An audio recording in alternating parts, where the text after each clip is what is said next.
고린도후서 3장 1절로 3절까지 말씀을 한 절씩 교독하겠습니다.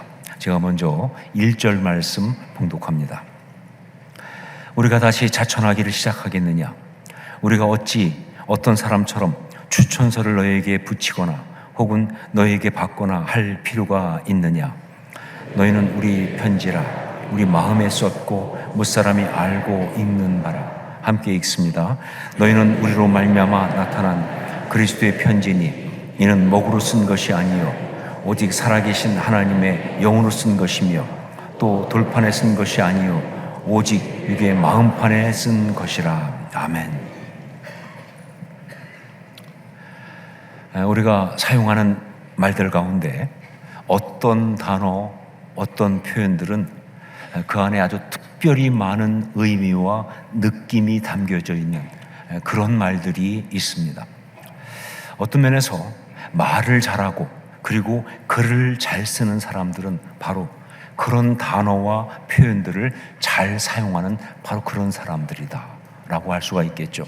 자, 이런 면에서 바울 사도도 그의 서신서에서 그런 단어와 그런 표현들을 아주 잘 사용하고 있는데, 그 가운데 지난주에는 그리스도의 향기라고 하는 이 표현을 가지고 고린도 교인들한테 정말 중요한 영적인 메시지를 전했던 그 말씀을 우리가 함께 묵상을 했습니다.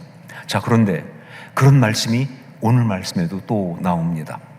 그리스도의 향기라고 하는 그 말처럼 그 단어 자체에 많은 영적인 의미와 느낌이 담뿍 담긴 또 하나의 이야기가, 또 하나의 표현이 오늘 말씀에 나오고 있는데, 그게 뭐냐? 그것이 바로 그리스도의 편지라고 하는 표현입니다. 그리스도의 편지. 우리 3절 말씀을 함께 읽겠습니다. 3절 같이 읽습니다.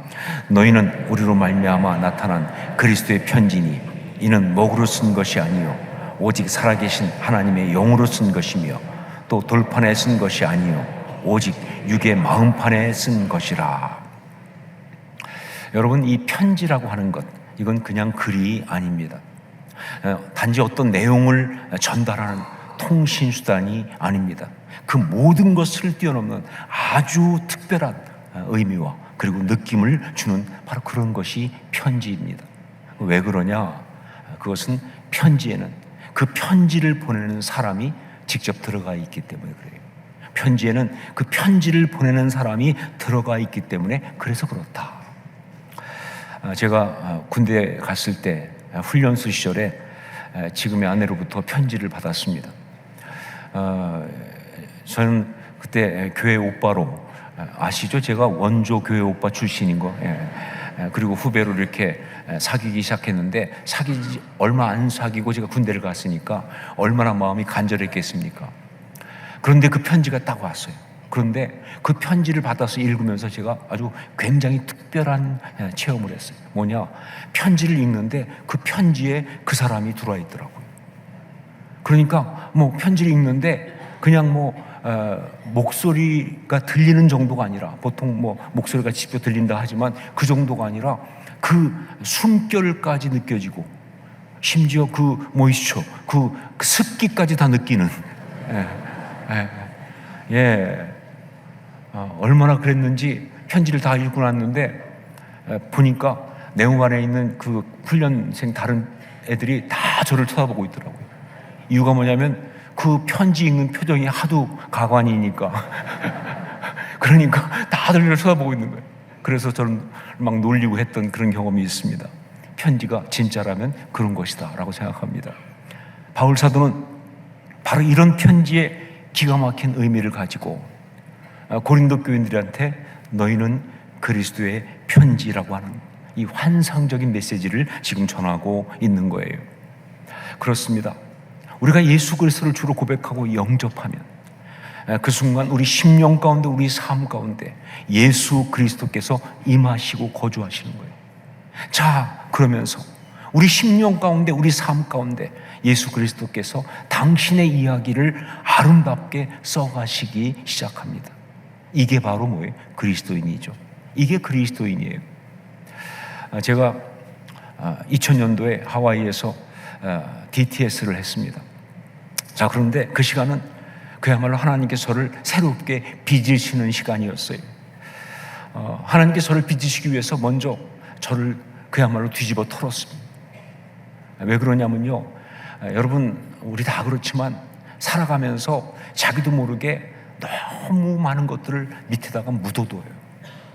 어떤 감정, 어떤 건강하지 않은 느낌, 메모리, 뭐 여러 가지를 그냥 자꾸 이 바닥에다 묻어두고 살아가는 게 사람 아닙니까? 자, 그런데 그게 잘 처리된 것이 아니라 꼭 뭐 같으냐, 쓰레기 매립장 같아서 거기에서 뭐예요? 메탄가스가 올라오죠. 그리고 거기에서 뭐예요? 오염된 물들이 막 나옵니다. 그래서 인생이 무너지니까, 그렇게 정리가 안 돼 있으니까 하나님께서 저를 갖다가 그냥 그야말로 뒤집어 터셨어요. 거의 죽는 줄 알았어요. 너무 힘들어서. 자, 그런데 DTS를 통해서 하나님이 저를 빚으시면서 그렇게 저의 내면을 막 다루시고 그리고 새롭게 정리하시는 그런 것만 하셨을 뿐만 아니라 또 한 가지 저를 빚으셨는데, 그게 뭐냐, 신앙적으로, 신학적으로 저의 영성을 새롭게 정립하는 그런 걸 통해서 저를 빚으셨습니다. 그때 저는 이미 신학교를 나왔고 그리고 목회자로서 10년 이상의 사역을 했던 그런 입장이었지만, 그러나 사실은 제가 정확히 알지 못하고 알아도 제대로 정리가 안 된 너무 많은 영적인 것들이 있었죠. 바로 그것들을 새롭게 정리하면서, 그러면서 깨닫게 하시면서 저를 빚으신 것이죠. 자, 그 중에 하나가 뭐냐, 그것이 바로 manifesting God이라고 하는 겁니다. manifesting God, 하나님을 증거하는 삶이라는 것이죠. DTS에서 강의를 듣는데 뭐 모든 강사가 다 이 manifesting God이라는 것을 정말 자주 말하고 당연하게 얘기합니다. 이것이 정말 중요한 거니까 당연히 알고 있는 것처럼 그렇게 얘기하는데, 제가 정말 당황했던 것은 제가 모르고 있다는 거예요. 저한테 너무 생소한 거예요. 저한테 너무 낯선 거예요. 알고 봤더니 너무 중요한 것인데 저는 그동안 잘 몰랐던 것이죠. 자, 그런데 이 DTS의 이 강사들이 이 manifesting God, 이걸 강조할 수밖에 없는 것이 YM의 모토가 뭐냐, 그것이 to know God and make Him known이기 때문에 그래요. to know God and make Him known, 하나님을 알고 그를 알리자, 이기 때문에 그런 거예요.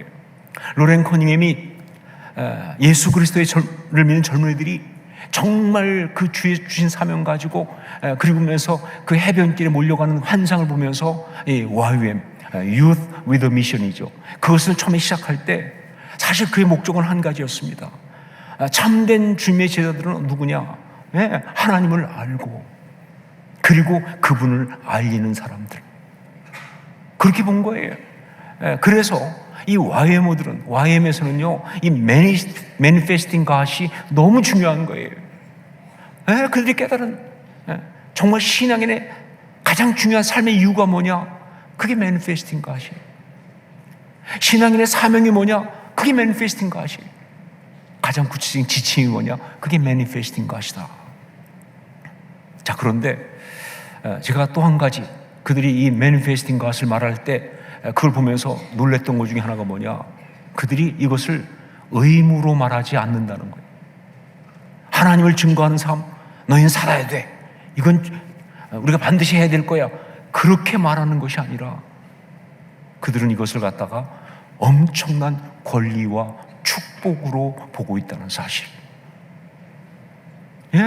이걸 엄청난 권리와 축복으로 우리 삶을 통하여 하나님을 증거할 수 있다는 것, 그렇습니다. 정말 이것은 최고의 은혜고 최고의 축복이고 권리다 하는 거예요. 우리가 이 보배를 질그릇에 가졌으니, 이 말씀 그대로 이 질그릇 같은 우리 속에 이 아름다운 보배가 담긴 거 아니에요. 정말 이 manifesting God은 우리에게 주어진 감당할 수 없는 은혜였다 하는 것이죠. 여러분, 맞습니다. 우리 모두 예수 그리스도를 주로 고백하고 그리스도인이 되면서 너무나 중요한 축복과 권리를 사명으로 받은 사람들이에요. 그것이 바로 뭐예요? 우리는 주님을 나타내고 증거하는 사람들이라고 하는 바로 그겁니다. 여러분, 성경을 보면 알지만 초대교회 당시에 그리스도인이라는 이름보다 더 많이 우리를 부르던 이름이 뭔지 아세요?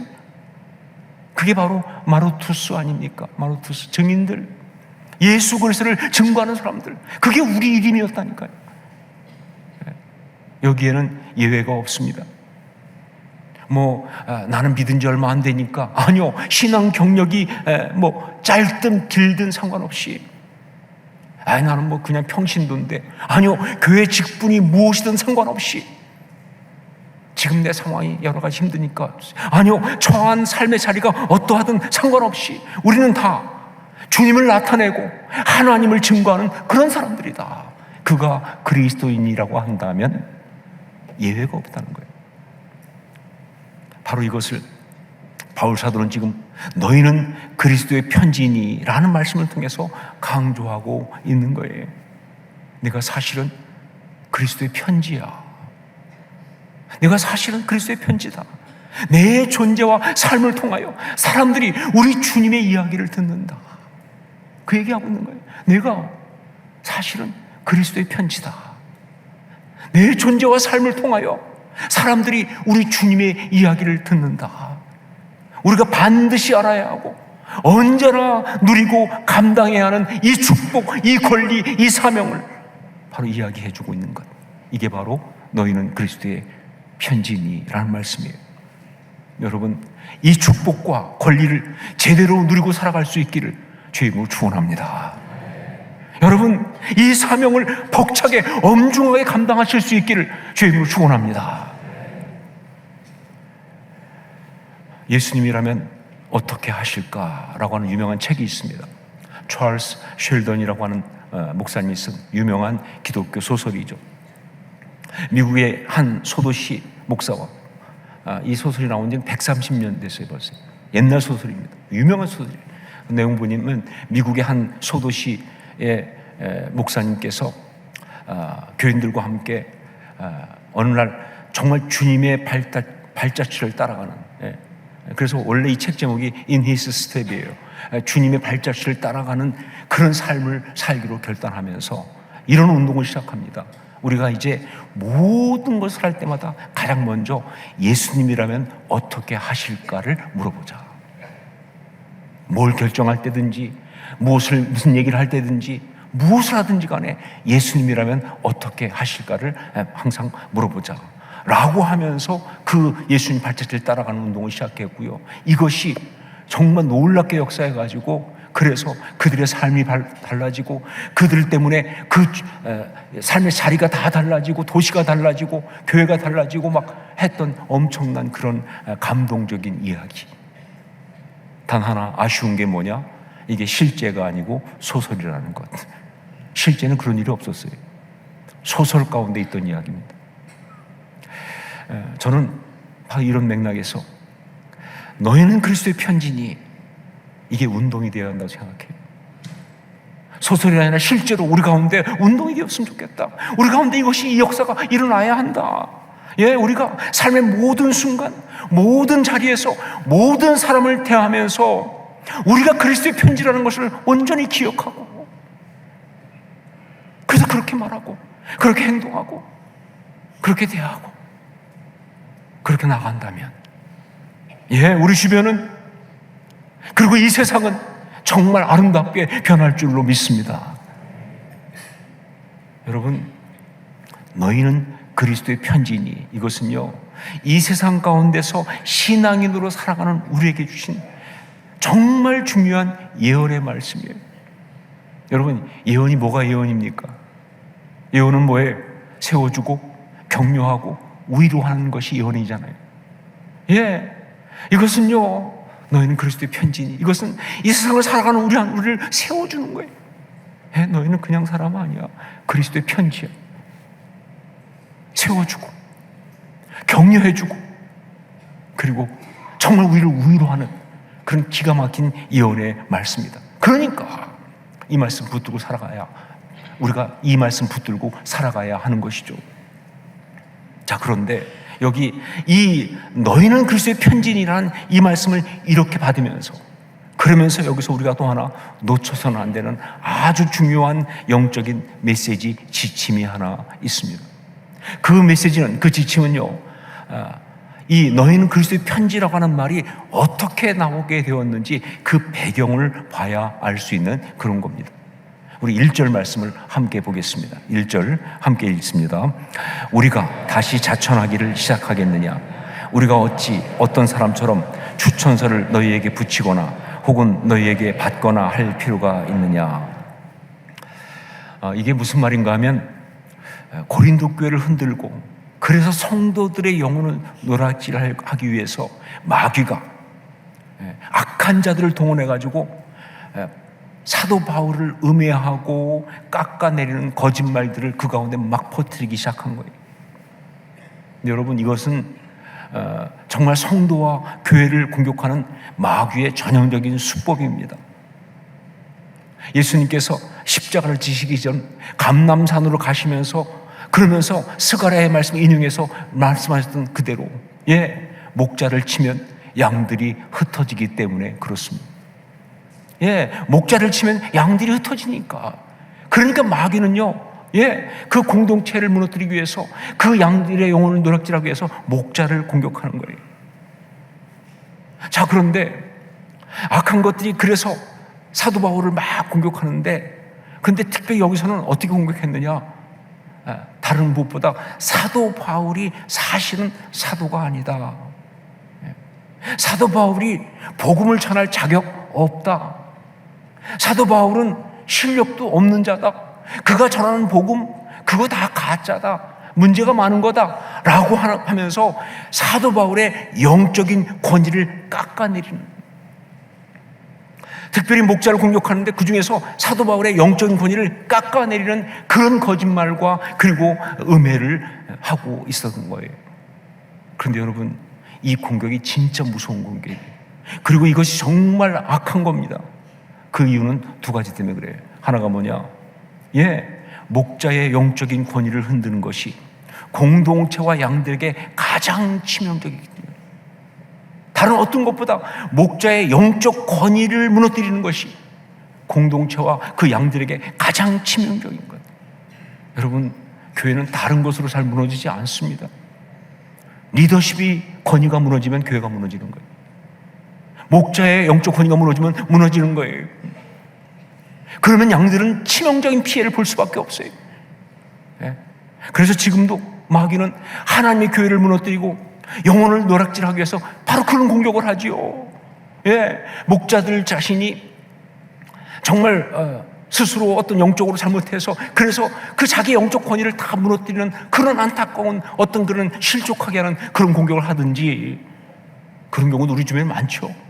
아니면 더 많이 있는 것, 공동체 안에서 인간의 그 죄성 이용해서 사람들 가운데 있는 죄성 가운데 그 마음이 꼬이고 악하게 되면요, 리벨리온 스피릿, 정말 그 권위를 그 대적하는 그런 마음들이 있잖아요. 바로 그런 죄성을 이용해 가지고 그냥 권위를 흔드는 온갖 비판과 비난과 험담을 하는 그런 가십을 막 버티는 거예요. 모여 앉아서 그냥 근데 이게 얼마나 무서운 것이냐. 그게 공동체를 무너뜨리는 공격이에요. 그게 영혼을 노략질하는 그런 공격이니까 이게 무서운 것이다 하는 거죠. 자, 그리고 또 한 가지 더 무서운 것, 권위를 흔드는 공격에 적극적으로 대응할수록 비참해지기 때문에 그래요. 그런데 그런 공격이 있을 때 거기에 적극적으로 대응할수록 더 비참해지기 때문에 그래서 문제입니다. 이게 무서운 거예요. 이 공격이 무서운 게 바로 이거예요. 거짓말로 음해했어요. 사실이 아닌 걸 가지고 바울을 깎아내리고 공격하고 음해를 했는데, 그거에 대해서 바울 사도가 그렇지 않다고 자기를 변호하는 말을 하면 할수록 바울의 영적 권위는 더 무너진다는 거예요. 더 비참해진다는 거예요. 바울이 사도의 자격이 없다 라고 막 공격할 때, 그때 바울 사도가 아니야, 나 사도 자격이 있어, 나 사실은 사도야, 권위가 섭니까? 그렇다고? 그렇게 말하는 자신이 오히려 더 비참해지죠. 그 바울은 실력도 없고 그리고 영적 능력도 없어, 거기에 대해서 아니야, 나 실력 있어, 난 능력 있어, 그렇게 말한다고 그것이 되느냐 그 말이에요. 정말 교활한 거예요. 목자의 영적인 권위가 흔들리면 공동체가 무너지고 양들이 피해를 입는데, 그런데 그렇다고 목자가 스스로 변호할 수 없는 바로 그런 상황. 그렇게 한다면 그야말로 함정에 빠져버리는 거니까. 그래서 바울 사도는 오늘 말씀에서 이렇게 말할 수밖에 없습니다. 우리가 다시 자천하기를 시작하겠느냐? 우리가 어찌 어떤 사람처럼 추천서를 너희에게 붙이거나 혹은 너희에게 받거나 할 필요가 있느냐? 우리가 어떻게 스스로 난 아니라고 말하겠느냐, 그 말이에요. 어떻게 나 사실 훌륭한 사람이라고 말하겠느냐, 그 말이에요. 자신의 영적인 권위를 흔드는 악한 거짓말에 대해서 스스로 그렇게 말할 수 없는데, 나 이렇게 훌륭하다고, 나 사실 자격이 있다고, 나는 그렇지 않다고 말하면 할수록 더 비참해지는 그런 상황. 자, 그러면 어떻게 합니까? 그냥 속수무책으로 당하고 아무것도 할 수가 없습니까? 아니죠. 그럴 수 없죠. 자, 이런 공격에 대해서 바울 사도가 지금 최선의 대응을 하고 있는데, 그것이 바로 2절 말씀인 것이죠. 2절 말씀을 함께 읽겠습니다. 같이 읽습니다. 너희는 우리의 편지라 우리 마음에 썼고 무사람이 알고 읽는 바라. 너희는 우리의 편지라. 자기 스스로를 변호하지 않습니다. 자기를 주장하지 않습니다. 내가 이렇게 했다, 내가 맞다라고 말하지 않아요. 다만 뭐예요? 너희가, 우리가 어떤 사람인지를 그대로 드러내고 있지 않느냐라고 말할 뿐이에요. 너희는 우리의 편지라. 우리가 어떤 사람인지를 그냥 드러내고 있지 않느냐라는 거예요. 우리가 너희에게 복음을 전했고, 우리가 너희를 말씀으로 섬겼으며, 그래서 너희가 그리스도의 새로운 피조물로서 아름답게 살아가는 바로 그 이야기, 그건 충분하지 않냐고. 여러분, 요즘 유행하는 말 가운데 팩폭이라는 것이 있습니다. 팩폭 뭐냐? 팩트 폭력을 줄임말이죠. 그렇죠? 상대와 어떤 논쟁을 할 때, 그때 이 팩트죠. 사실을 가지고 상대방을 꼼짝 못하게 하는 바로 그걸 말하는 것입니다. 자, 그런데 바울 사도의 이 너희는 우리의 편지라는 말은요, 바로 뭐에 해당해요? 팩폭에 해당한다. 바울 사도의 영적 자격을 운운하면서 영적 권위를 막 흔들면서 무슨 자격이 있느냐, 그 복음이 맞냐, 별소리 다 하는 그 모든 악한 말들에 대해서 맞대응하지 않고, 그냥 고린도 교인들 너희가 바울 사도를 통해서 복음을 듣고 변화된 사실, 그 팩트만을 얘기하는 바로 그것 가지고 그 모든 악한 자들의 입을 다물게 하는 바로 이게 바로 팩폭이죠. 예, 바울 사도는 지금 팩폭을 하고 있는 거예요. 자, 그런데 너희는 우리의 편지라라고 하는 이 팩폭을 하면서 바울 사도는 거기서 끝이 아니라 더 나가고 있습니다. 그러면서 이 편지라는 표현을 확장해 나가는데, 너희는 우리의 편지라에서 이제 그 다음에 어떻게 가느냐, 3절에 가보니까 너희는 그리스도의 편지니라고 연결하고 있는 거예요. 그렇게 나온 말이 너희는 그리스도의 편지니예요. 자, 그러므로 우리가 그리스도의 편지로서 우리 삶을 통하여 manifesting God, 주님을 나타내는 그런 삶을 살아야 하는데, 그것은 주장하고 강요하고 마주 싸우는 것이 절대 아니라, 그것은 다만 우리 삶을 통하여 보여주는 것, 그거라는 거예요. 같이 마주 싸우고 나 아니라고, 난 이렇다고, 이게 맞다고, 그것이 아니라 그냥 우리의 삶을 통하여 보여주는 것, 그런 것이어야 한다라는 메시지가 바로 여기 담겨 있는 거예요. 예, 이것이 바로 너희는 그리스도의 편지라는 이 말씀을 받으면서 우리가 반드시 붙들어야 될 중요한 메시지고 지침인 것이죠. 여러분, 예수 그리스도의 복음은 처음부터 세상으로부터 공격받았습니다. 비난받고 심지어 조롱받고 말도 안 되는 이야기, 사생아설부터 시작해가지고 별별 음해들을 많이 받았어요. 자, 그러다 보니까 초대교회 때부터 가장 중요했던 신학이 뭐냐? 그게 바로 변증론이라고 하는 거예요. 아폴로제릭스라고 하는 이 변증론, 이게 가장 중요한 신학이었어요. 우리의 복음 진리를 괴악한 말로 공격하는 그 악한 것들에 대해서 이 복음 진리를 지키는 변증론은요, 우리 초대교회 신학의 핵심이었고요, 그리고 우리 초대교회 신앙의 선배들의 가장 중요한 사역이었습니다. 자, 그런데 그들이 했던 신앙의 변증론은 세상의 변증과는 달랐습니다. 절대 그들의 그 거짓말에 대해서 우리가 맞다, 이렇게 맞다 진리를 주장하며 마주 싸우는 게 아니었어요. 그럼 어떻게 했느냐? 그것을 잘 보여주는 것이 초대교회 최고의 변증론의 말씀이라고 하는 베드로전서 3장 15절로 16절. 우리가 반드시 알아야 될 말씀이죠. 베드로전서 3장 15절로 16절, 바로 그 말씀입니다. 같이 읽도록 하겠습니다. 함께 읽습니다. 너희 마음에 그리스도를 주로 삼아 거룩하게 하고 너희 속에 있는 소망에 관한 이유를 묻는 자에게는 대답할 것을 항상 준비하되 온유와 두려움으로 하고 선한 양심을 가지라. 이는 그리스도 안에 있는 너희의 선행을 욕하는 자들로 그 비방하는 일에 부끄러움을 당하게 하려 함이라. 마주 싸우는 거 아니잖아요. 같이 싸우면서 악다고 해서 우리가 맞다, 우리의 진리를 주장하고 강요하는 것도 아닙니다. 이게 맞는 거야. 아니, 그것도 아니에요. 그냥 우리 안에 있는 예수 그리스도를 보여주는 겁니다. 복음으로 변화된 우리 자신을 그냥 보여주는 거예요. 물론 좀 답답할 수 있죠. 정말 이 진리가 분명히 진리인데, 맞는 것인데, 이게 정말 귀한 건데, 그러니까 정말 강조하고 싶어요. 꼭 믿어야 한다. 반드시 믿어야 한다. 좀 협박하더라도 좀 하고 싶어요. 믿을래 죽을래 하고 싶죠. 그렇죠? 너무 중요한 거니까. 그런데 여러분, 절대 그러면 안 되죠. 왜? 복음 진리는 그렇게 주장하고 강요하면 망가지거든요. 그건 왜곡됩니다. 그래서 전달된 복음 진리가 없어요. 놀랍게도 이슬람 교에서는요,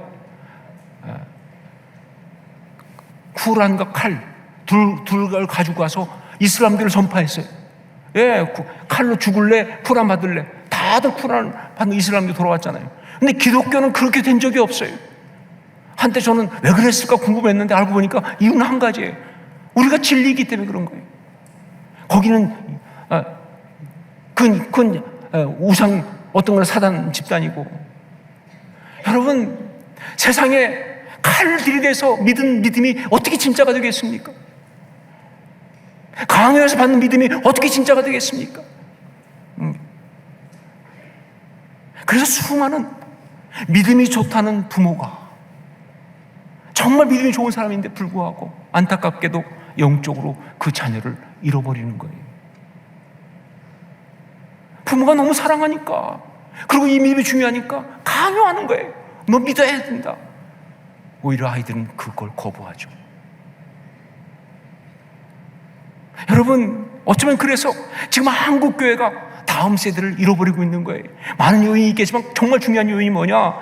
지금 한국 교회의 어떤 이 핵심을 이루고 있는 세대가 너무 강경하게 이 믿음을 강요하니까, 그러니까 다음 세대들이 다 도망가는 거예요. 여러분, 주장하지 않고 강요하지 않고, 힘든 줄 알아요. 그러나 주장하지 말고 강요하지 않고 그냥 우리 안에 계신 그리스도를, 예수 그리스도의 그 십자가 복음을 삶으로 보여주고 나서 그들이 선택하게 해야죠. 그게 그리스도의 편지인 우리가 세상에 우리 그리스도를 증거하는 방법이다.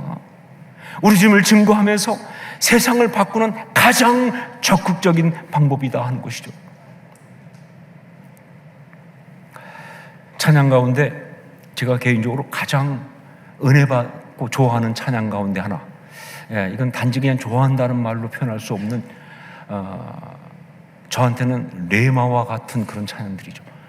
주님이 주신 말씀과 같은 그런 찬양 가운데 하나가 한웅재 목사님의 소원이라고 하는 찬양입니다. 여러분 기억하시는 분이 있을지 모르겠지만 10년 전에 제가 이 호선학교의 취임 예배 때 저의 인사를 바로 이 소원의 이 가사의 한 부분을 그대로 들려드리면서 했던 그런 기억이 있습니다. 근데 그게 그때 단지 그냥 제가 멋있어 보이려고 그렇게 한 게 아니고 정말 진심이었어요. 그래서 그때 그 소원의 그 가사를 드리면서 마음속에 이런 생각을 했습니다. 내가 이걸 잊지 않고 붙들고 이렇게 사역을 한 다음에 이제 은퇴할 때가 되면 내가 그때는 이 소원 찬양을 가사만 읽는 게 아니라 직접 불러야겠다. 그런데 그런 얘기를 했더니 주변에서 자꾸 말리더라고요. 깨지 말고 그냥, 특히 제 아내가 절대 못하게 하기 때문에. 그래서 아마 할 가능성은 없을 것 같습니다. 자, 그런데 이 소원이라는 찬양, 그 가운데 제가 정말 여러분과 나누었던 그 가사를 보면 언뜻 보면 나약해요.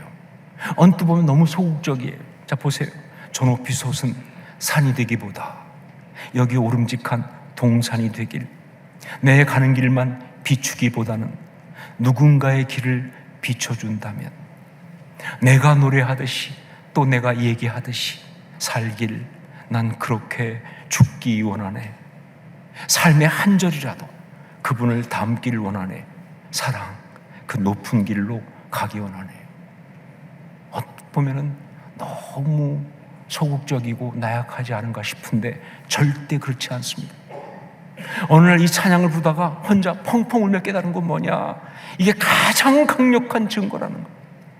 예, 내가 노래하듯이, 내가 얘기하듯이 살길 난 그렇게 죽기 원하네.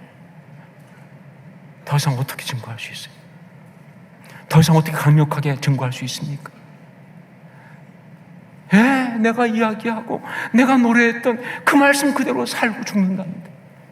그거밖에 더 이상 더 강력한 게 어디 있습니까? 예, 이것은 가장 올바르고 적극적인 변증이다 하는 것이죠. 너희는 그리스도의 편지니, 성령께서 오늘 우리에게 주신 말씀입니다. 너희는 그리스도의 편지니, 우리의 삶으로 하나님이 우리에게 주신 사람들에게, 특별히 소중한 사람들이잖아요. 하나님이 우리에게 주신 사람들에게, 우리 가족, 우리 자녀들에게, 우리 성도들에게, 그리고 세상의 모든 사람들에게 그리스도를 증거하라고 하는 그런 축복과 동시에 당부의 말씀이에요. 여러분, 여기에 아멘이라고 답하시길 바랍니다. 우리는 그리스도의 편지다. 잊지 마십시오. 잊지 마십시오. 기도하겠습니다.